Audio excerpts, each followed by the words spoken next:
రాష్ట్రంలో రాజకీయ సమీకరణాలన్నీ కూడా మారిపోయిన పరిస్థితి. తాజాగా హైదరాబాద్లో పవన్ కళ్యాణ్ నివాసానికి మాజీ ముఖ్యమంత్రి చంద్రబాబు నాయుడు గారు వెళ్ళి కలిసిన తర్వాత ఏపీలో పరిస్థితులన్నీ కూడా తారుమారైన పరిస్థితి. ఇదే అంశానికి సంబంధించి వాళ్ళు కలవడం అనేది ఎప్పటి నుంచో జరుగుతున్న ప్రక్రియ. వాళ్ళు కలుస్తూనే ఉంటారు, వార్తలు వస్తూనే ఉంటాయి. మేము మొదటి నుంచి చెప్పేది అదే అని చెప్పేసి వైసీపీ నెత్తి నోరు మొత్తుకుంటుంది. మళ్ళీ అదే అంశాన్ని కూడా ప్రస్తావిస్తున్న పరిస్థితి. ఇప్పుడు కలిసిన తర్వాత సింగిల్గా పోటీ చేయండి, దమ్ముంటే ఒకళ్ళే నిలబడండి అన్నట్టుగా కూడా మాట్లాడుతున్నారు. ఈ వ్యాఖ్యల మీద ప్రధానంగా రావి సౌజన్య గారు ఏం మాట్లాడతారు అనేది ఆమెను అడిగి తెలుసుకునే ప్రయత్నం చేద్దాం. చెప్పండి, ఈ వ్యాఖ్యల్ని మీరు ఎలా చూస్తారు? డైలమాలో పడేయడం కాదండి, ఇది ఒక రాజకీయ వ్యూహం లేకపోతే రాజకీయ చతురత అంటారు కదా, అది జగన్మోహన్ రెడ్డి ప్లే చేస్తున్నాడు. ఎందుకంటే ఇక్కడ పొత్తు అనే అంశం జనసేన టీడీపీ నాయకుల కన్నా కూడా ఎక్కువగా జగన్మోహన్ రెడ్డి సీరియస్గా తీసుకున్నాడు. ప్లస్ ఆ యొక్క పొత్తు యొక్క అంశం ఏదైతే ఉందో అది పాజిటివ్ లేకపోతే నెగిటివ్ ఏంటి అనేది అతనికి బాగా తెలుసు. సో అందుకనే ఎప్పుడైనా సరే అధికార పక్షంలో నోటిఫికేషన్ వచ్చిన తర్వాత చేయాల్సిన ప్రక్రియ అంతా కూడా అసలు నోటిఫికేషన్ ఎప్పుడు వస్తుందో తెలియని పరిస్థితుల్లో ఇప్పటి నుంచే మొదలెట్టాడు అంటే అక్కడే మనకు అర్థమవుతుంది ఓటమి భయం పట్టుకుంది. పొత్తు అనే అంశం రాగానే ఎప్పుడైతే వ్యతిరేక ఓటు చేయడం అన్నారో అప్పటి నుంచే భయం పట్టుకుంది.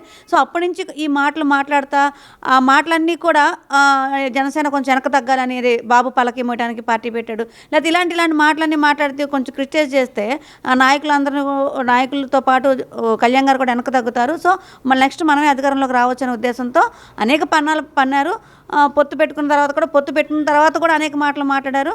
ఇప్పుడు కూడా కలిసి వచ్చిన తర్వాత కూడా మళ్ళీ చంద్రబాబు నాయుడు గారు రీసెంట్గా కళ్యాణ్ గారి దగ్గరికి వెళ్ళి కలిసి వచ్చినప్పుడు కూడా అయ్యే మాటలు మాట్లాడుతున్నారు. అంటే ఇక్కడ ఏంటి అంటే పూర్తిస్థాయిగా జగన్మోహన్ రెడ్డికి పొత్తు వల్ల జరిగే రేపు రాబోయే పరిస్థితులు ఏంటనేది పూర్తిగా తెలుసు. కాబట్టి ఇలాంటి మాటలు మాట్లాడించి ఒక మానసిక అంటే నాయకుల మీద ఒక మానసికంగా ప్రభావం చూపించాలి, వీళ్ళని తగ్గించి చూపించాలి, జనసేనని తగ్గించి చూపించాలి. కాబట్టి వాళ్ళేదో వీళ్ళ మీద డామినేట్ చేస్తున్నట్టు అంటే టీడీపీ వాళ్ళు జనసేన మీద డామినేట్ చేస్తున్నట్టుగా చూపించాలనే ఉద్దేశంతోనే అలాంటి మాటలు మాట్లాడుతున్నారు.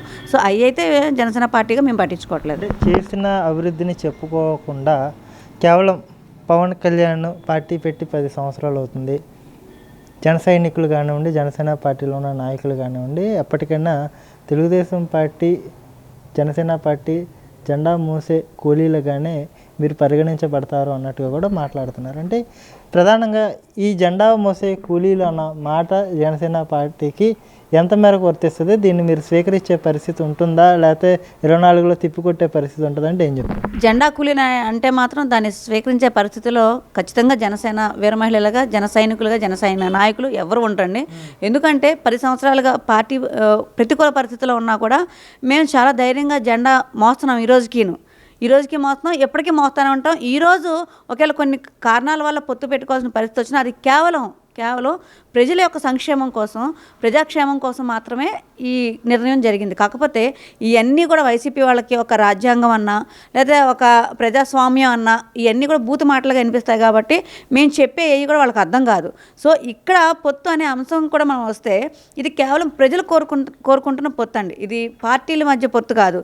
ప్రజలు కోరుకుంటున్నారు కాబట్టే పవన్ కళ్యాణ్ గారు పొత్తు రాజమండ్రిలో ప్రకటించిన తర్వాత అంటే పూర్తి స్థాయిగా వ్యతిరేకత వస్తుంది అని భావించిన పరిస్థితి నుంచి ఎక్కడో 0.1% అలా వ్యతిరేకత వచ్చింది తప్పితే మిగతా క్యాడరు నాయకులు అందరూ కూడా కలిసి పనిచేసే పరిస్థితి ఎందుకు వచ్చింది అంటే కలిసి వెళ్తున్న క్రమంలో ప్రజల దగ్గర నుంచి వస్తున్న స్పందన ఏదైతే ఉందో అది పూర్తి స్థాయిగా ఇరు పార్టీలు తీసుకున్నాయి. కాబట్టి ఇది తప్పులేదు. ఇది ఖచ్చితంగా అల్టిమేట్గా రాజకీయాలంటే ప్రజలకు మంచి చేయాలి. సో ఆ మంచి చేసే క్రమంలో ఇలాంటి నిర్ణయం తీసుకున్నాం కాబట్టి తప్పులేదనే ఉద్దేశంతో ముందుకెళ్తున్నాము. అలానే దీన్ని విచ్ఛిన్నం చేయడానికి కూడా అదే స్థాయిలో జెండా కూలీలు అనే మాట చాలా బాధాకరమైన విషయం. ఎందుకంటే ₹1 ఆశించకుండా ప్రతి నిమిషం పార్టీ వెంటే ఉంటా 10 సంవత్సరాలు ఒక టైం అనేది స్పెండ్ చేయడం అది మామూలు విషయం కాదు. కానీ అలాంటి మనుషుల్ని జెండా కూలీలు అనటం అనేది మరి వాడి విజ్ఞతకి వదిలేస్తున్నాం. కానీ వాళ్ళు ఎన్ని మాటలు అన్నప్పటికీ కూడా భవిష్యత్తు జనసేన టీడీపీ ప్రభుత్వం అంది. ఖచ్చితంగా రేపు అధికారంలోకి వస్తాము.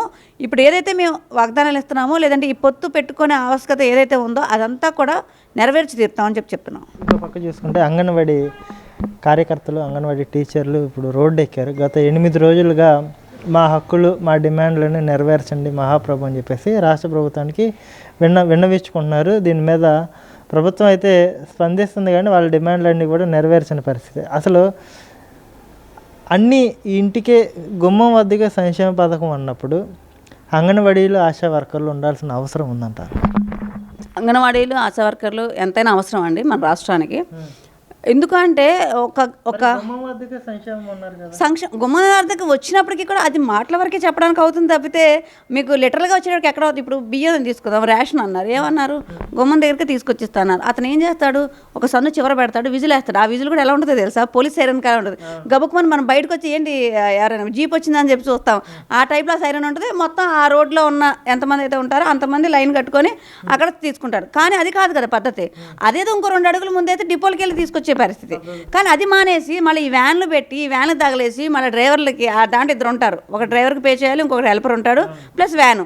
ఇదంతా కూడా అదే తలతెక్క ముఖ్యమంత్రి అనడానికి ఈ యొక్క అన్ని నిదర్శనాలు అన్ని మనం చెప్పుకొని అన్నీ అయిపోయినాయి. కాదు ఇక్కడ అంగన్వాడీ విషయంగా వస్తే మాత్రం వాళ్ళు చేసే సేవలు చాలా ఉన్నతంగానే ఉంటాయి. కొన్ని వాళ్ళల్లో ఉన్న నైపుణ్యాన్ని మెరుగుపరుస్తా కొన్ని యాప్లు పెట్టారు.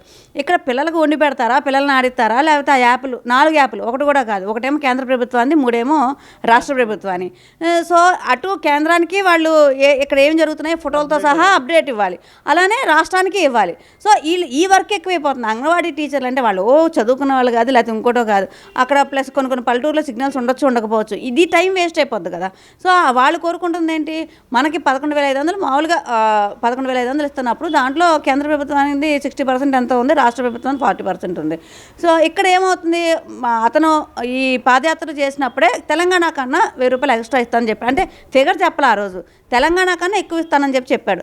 తెలంగాణకి ఈరోజు 14,500 అయినప్పుడు ఇంకో 1,000 రూపాయలు ఇస్తానన్నాడు కానీ 15,500 ఇమ్మంటున్నారు. యాక్చువల్గా కేంద్ర చట్ట ప్రకారం అయితే 26,000 ఇవ్వాలి.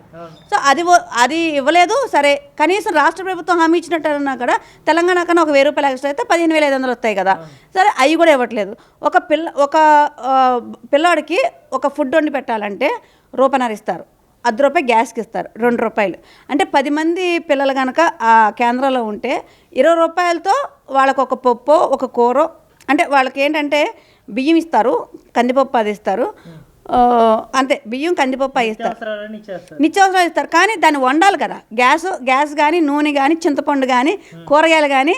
అంటే ఎగ్జాంపుల్ చెప్పా, ఒక 10 మంది పిల్లలు అయితే పిల్లడికి ₹2 గ్యాస్ బండ్తో సహా కలిపి, అంటే దానికయ్యే గ్యాస్తో కలిపి ₹2, అంటే 20 రూపాయలతో అతను కూరగాయలు కూర వండి పెట్టి ఆమె ఎక్కడ పెట్టింది. సో ఇదొక సమస్య వాళ్ళకు ఉంది. ప్లస్ వాళ్ళకి ఏంటంటే కంటిన్యూస్గా మంత్లీగా పడకపోయేటప్పటికి కొంతమంది అద్దెలు 2,000 ఇస్తున్నారు. అది ఇప్పుడు అసలు 2,000కి మనకు అర్బన్లో ఎక్కడైనా వస్తుందా?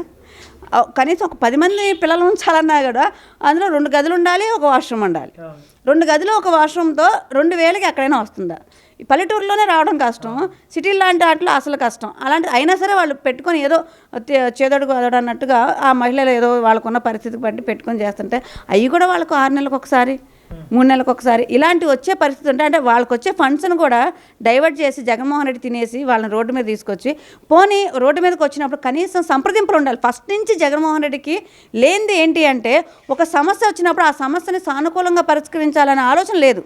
ఎంతసేపు అతని యొక్క మార్కు మొండితనంతో పూర్తి స్థాయిగా అమరావతి దగ్గర నుంచి ఈ రోజు వరకు అదే పందాలు, ఎలక్షన్ దగ్గరకు వస్తున్నప్పటికీ కూడా అదే పంద. అంటే అతను ఎంత మూర్ఖుడో, ఎంత మొండి మనిషి అనేది మనం అందరం అర్థం చేసుకోవచ్చు. సో ఇతనికి మళ్ళీ అవకాశం ఇస్తే ఇంకా రాష్ట్రం ఇంకా ఏమైపోద్ది అనేది ప్రజలకు అర్థమైంది. సో అందుకనే మా పొత్తుని యాక్సెప్ట్ చేశారు. రేపు ఆ నోటాతో పోటీ పడే పరిస్థితి జగన్మోహన్ రెడ్డికి తీసుకొస్తారు. ఇది ఒక్కటే. ఎందుకంటే అంగన్వాడీల యొక్క శాపం మామూలుగా ఉంది. పాపం మహిళలు రోడ్ల మీద పడి ఆ రోజు అమరావతి మహిళలను అలాగే హింస పెట్టాడు, రైతులను హింస పెట్టాడు. ఈరోజు అంగన్వాడీలనేంటి, ఆశా వర్కర్లేంటి, ఉద్యోగస్తులేంటి, ప్రతి ఒక్కళ్ళ ఏడుపులు అన్నాడు కదా, మా మీద పడేడుస్తున్నారని చెప్పని. అలాగా మేము ఎవరూ పడేయడం లేదు ప్రతిపక్షాలుగా.